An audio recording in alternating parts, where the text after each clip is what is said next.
திடீர்னு கர்த்தர் எனக்கு ஞாபகப்படுத்துகிறாரு. அதை நான் வாசிக்கிறேன். கர்த்தருடைய பிள்ளைகளே, 27ஆம் வசனத்திலிருந்து, யோவான் 5:27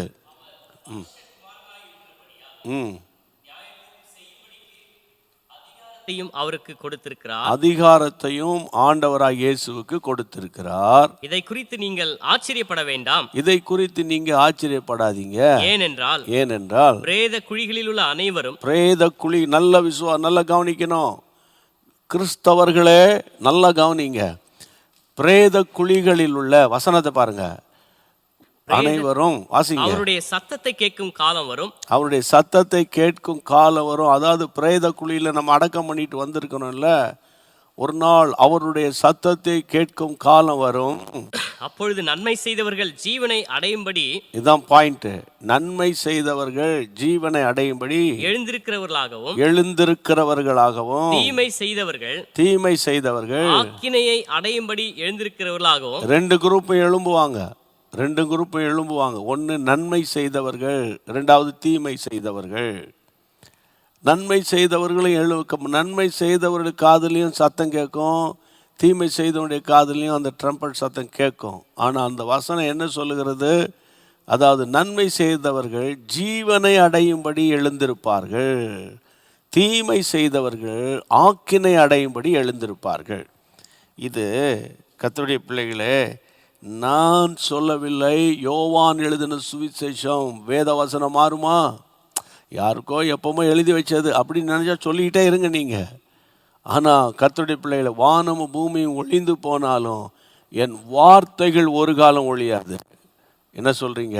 உலகத்திலே அதிக மொழியில் மொழிபெயர்க்கப்பட்டிருக்கிற ஒரே ஒரு நூல், உலகத்தில் வேறு எந்த மதத்தை சேர்ந்த நூலாக இருக்கட்டும், கிடையவே கிடையாது. பைபிள் ஒன்று தான் அதிக மொழிகளில் அச்சடிக்கப்பட்ட, அதாவது கர்த்தர் விநியோகிக்கப்பட்ட,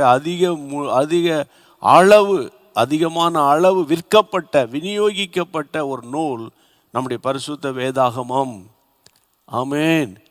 அப்போது அதனால தான் நம்ம ஜேஎம்எம் அதாவது ஜீசஸ் மீட்ஸ் மினிஸ்ட்ரி இன்னும் எந்தெந்த மொழியில் வேதாகமம் வரலையோ அதை கண்டுபிடிச்சு அந்த மொழியில் யார் அதை டிரான்ஸ்லேட் பண்ணிகிட்டு இருக்கிறாங்களோ அவர்களோடு கரங்கோர்த்து இருக்கிறோம். அந்த மொழிகளில் வேதாகமம் வெளிவர நம்ம பிரயாசப்பட்டு இருக்கிறோம் பிரியமானவர்களே. அப்போ பாருங்கள், ஆண்டவர் சொல்கிறாரு, கர்த்தருடைய பிள்ளைகளே, நீங்கள் ஆச்சரியப்பட வேண்டாம். பிரேத குழியில் இருக்கிற அனைவரும், வேதம் சொல்லுகிறது, அவருடைய சத்தத்தை கேட்கும் காலம் வரும். அப்போது நல்லா கவனிக்கணும். அப்போ எப்படியும் ஒரு நாள் நம்ம மரணத்தின் வழியாக போகும்போது நல்லா கவனிங்க, நம்மளை எல்லாம் நல்லபடியாக சொல்லி தான் அடக்கம் பண்ணுவாங்க. நம்முடைய துர்க்குணத்தை சொல்லி யாரும் அடக்கம் பண்ண மாட்டாங்க இல்லையா? துர்க்குணத்தை சொல்லி பயங்கரமான அக்யூஸ்டாக இருந்தால் கூட, இவர் புழல் ஜெயிலில் 7 வருஷம் அக்யூஸ்டாக இருந்தார் அப்படின்னு சொல்லி யாரும் அடக்கம் பண்ண மாட்டாங்க. என்ன சொல்கிறீங்க?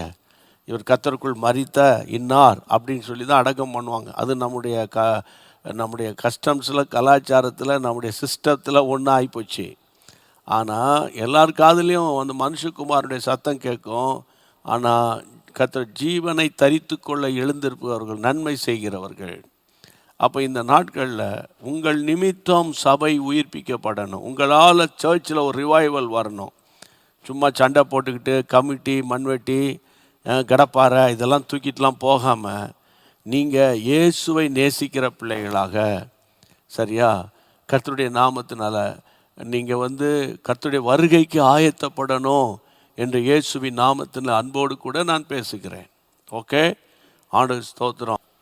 நீங்கள் ஏன்னா கர்த்தருடைய பிள்ளைகளை, பொல்லாதவர்களாய் நீங்கள் உங்கள் பிள்ளைகளுக்கு நல்ல ஈவுகளை கொடுக்கணும்னு அறிந்திருக்கும் போது, பரமபிதா தன்னிடத்தில் வேண்டிக் கொள்ளுகிறவனுக்கு நன்மையானதை தருவது அதிக நிச்சயம்.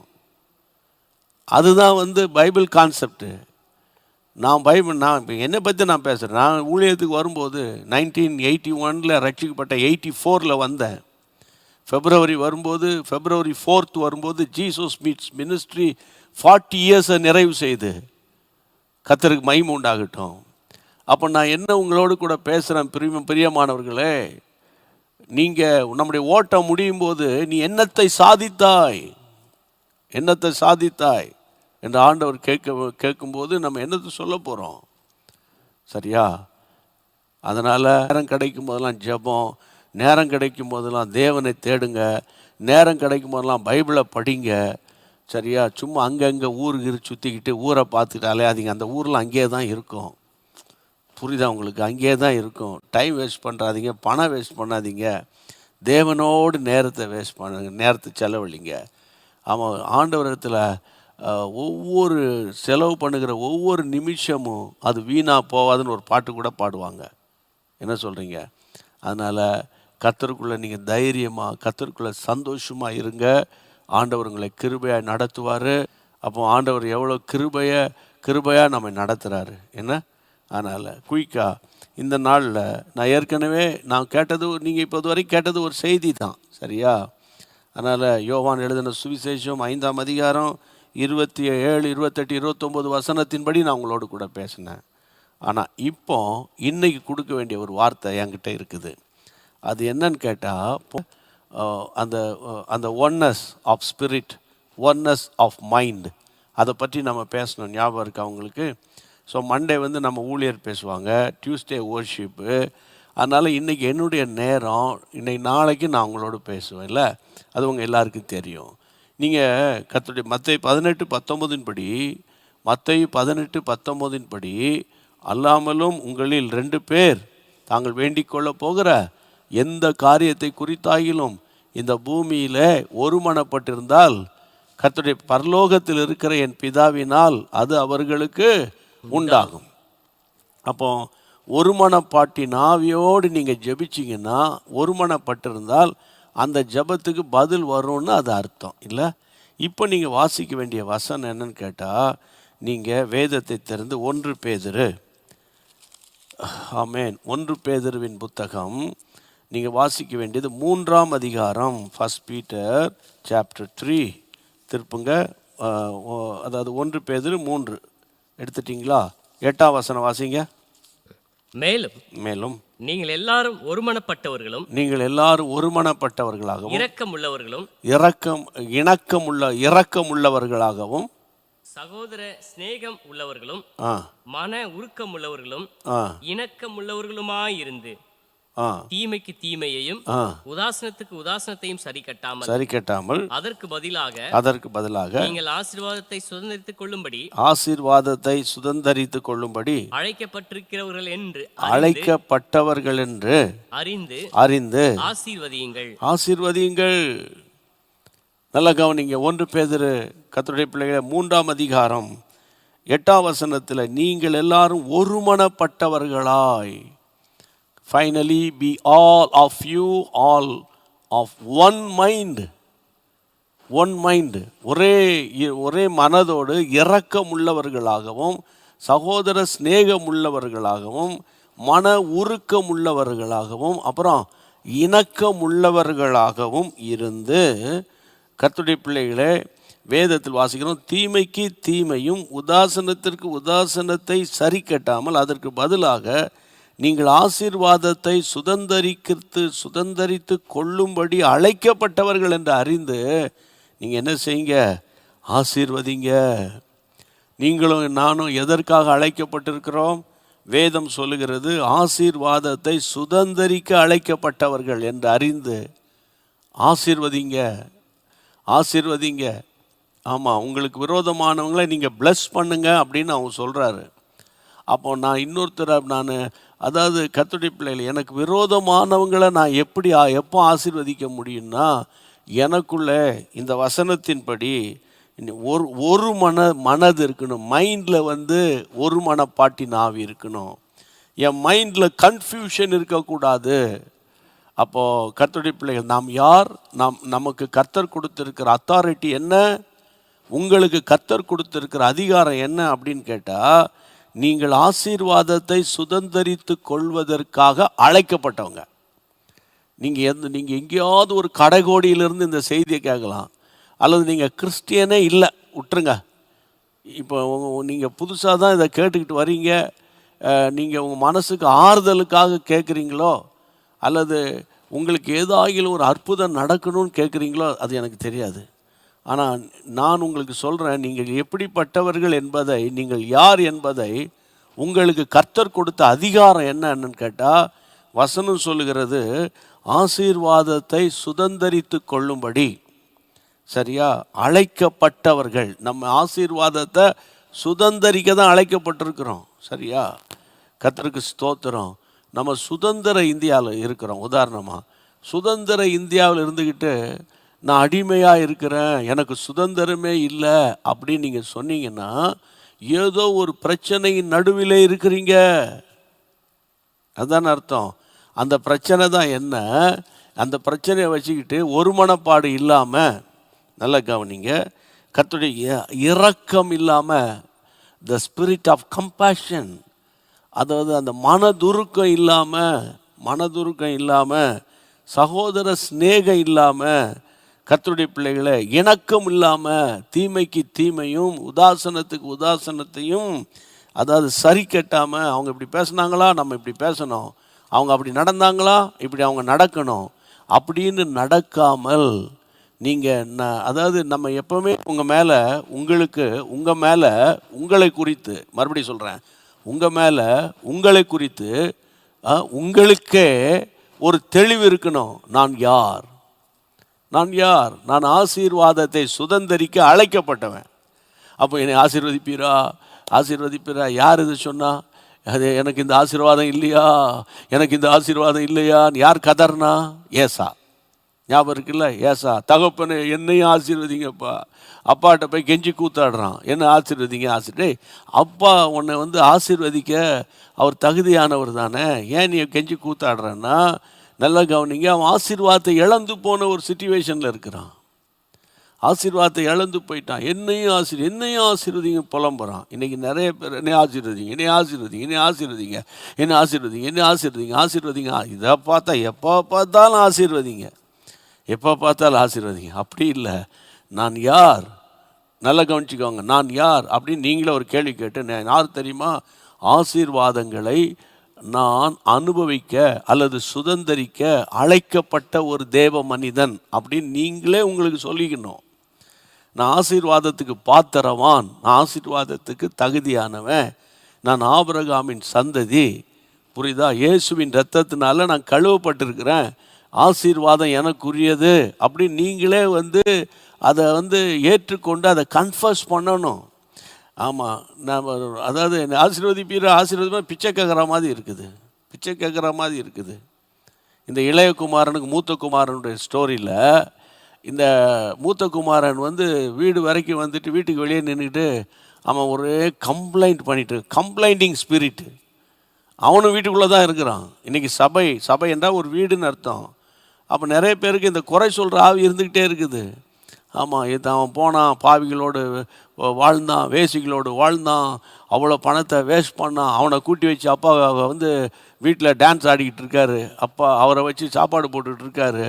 நான் உண்மை உத்தவமாக வேலை பார்த்தேன், எனக்கு ஒரு ஆட்டுக்குட்டியை கூட தந்து என் நண்பனோடு கூட போய் நீ சந்தோஷமாக இருந்துட்டு வாடா அப்படின்னு எங்கள் அப்பா சொல்லவே இல்லை. அவன் கம்ப்ளைண்ட் பண்ணிகிட்டே கிடக்குறான்.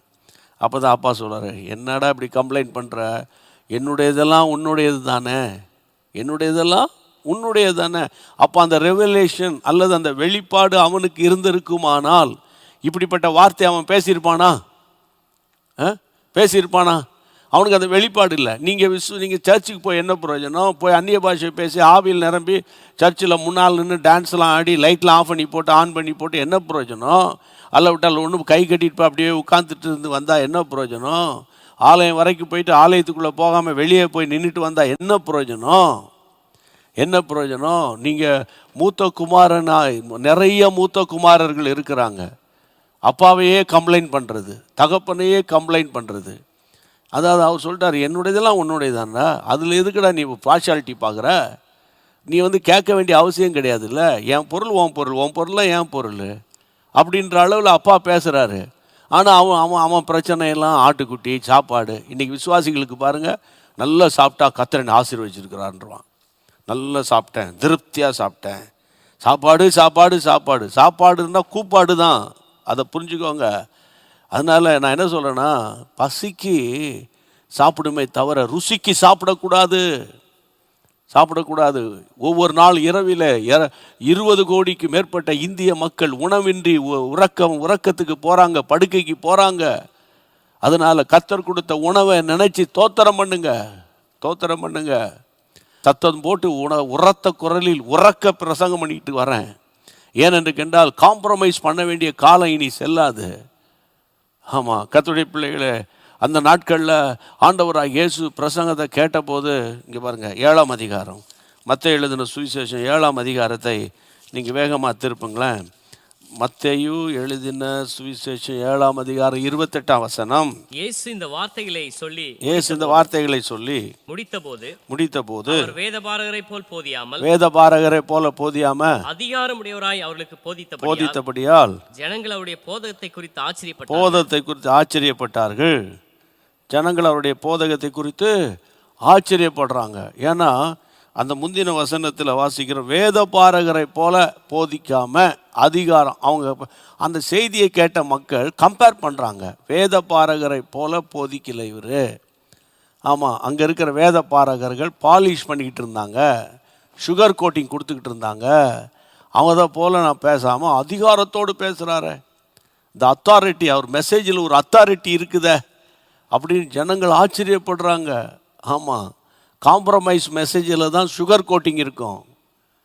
புரியுதா உங்களுக்கு? காம்ப்ரமைஸ் மெசேஜ் எடுபடாது. இனி வரக்கூடிய காலத்தில் கன்ஃபியூஷனுக்குள்ளே கொண்டு போய் விட்டுரும். புரியுதா? கன்ஃபியூஷனுக்குள்ளே கொண்டு போய் விட்டுரும். அதனால் அதிகாரத்தோடு பேசக்கூடிய ஆமென் வார்த்தையை தான் தேவன் விரும்புகிறார். அதிகாரம் தான் ஆளுமையை கொண்டு வரும், அதிகாரம் தான் ஆளுகையை கொண்டு வரும். கையை வைத்து ஆண்டை தோத்திரம் பண்ணுங்க. அப்போ வேதபாரகர்கள் இனி ஆண்டவருக்கு தேவையில்லை.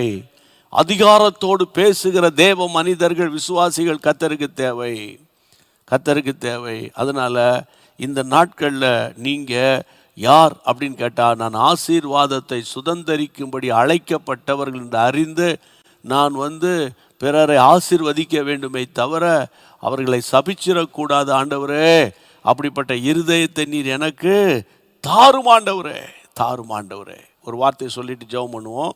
எபேசியர் 4ஆம் அதிகாரம் 3ஆம் வசனம். எஃபிஷியன் சாப்டர் 4 verse 3 வாசிங்க.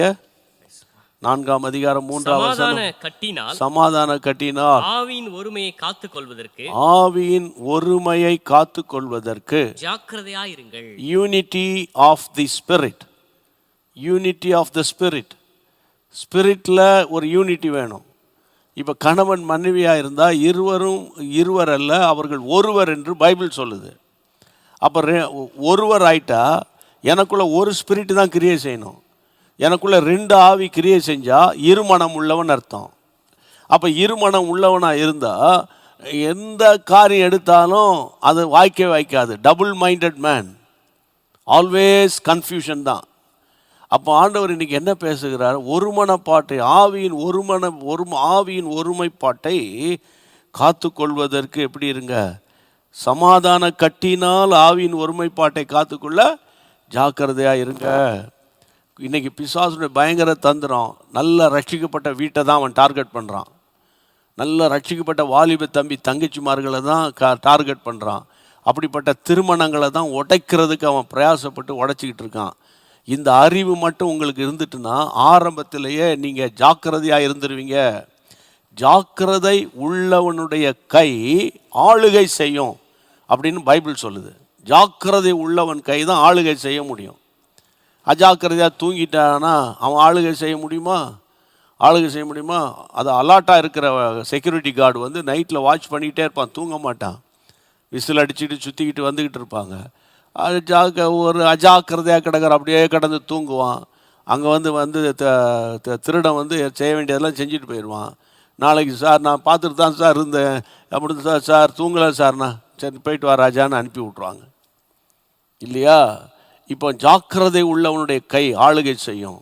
அப்போ ஒருமைப்பாட்டை, நம்ம வீட்டுக்குள்ளே ஒருமைப்பாட்டை பிசாசு கெடுக்குது. ஏதாவது ஒரு பிரச்சனையை கொண்டு வரானா கொஞ்சம் டென்ஷனாக பேசிட்டா கூட, ஏன்னா மனுஷன் தானே, பேசிட்டா கூட அதை உணர்ந்து திரும்ப ஒப்புரவாகி சமாதான கட்டினால் ஆவியின் ஒருமைப்பாட்டை காத்துக்கொள்ளவும், அப்படி தான் பைபிள் சொல்லுது.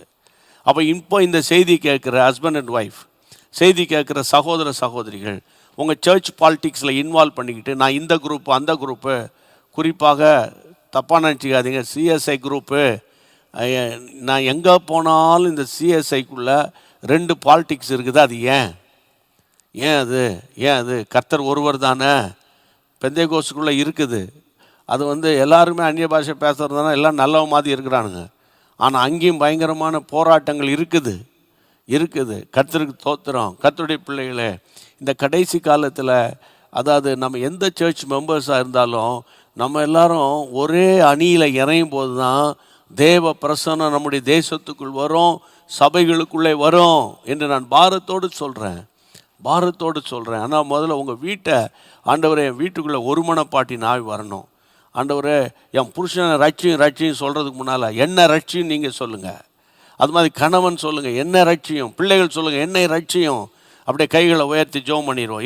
எல்லாம் சேர்ந்து சொல்லிடுவோம். என் ஆத்துமாவே கர்த்தரை ஸ்தோத்திரி, என் முழுவலுமே பரிசுத்த நாமத்தை ஸ்தோத்திரி, என் ஆத்துமாவே கர்த்தரை ஸ்தோத்திரி, கர்த்தர் செய்த சகல உபகாரங்களை மறவாதே.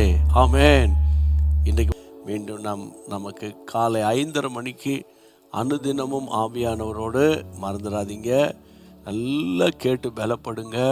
ஹிந்தி தெரிஞ்சவங்களுக்கு அனுப்புங்க, இங்கிலீஷ் தெரிஞ்சவங்களுக்கு அனுப்பி வைங்க. Praise God. Thank you. God bless you.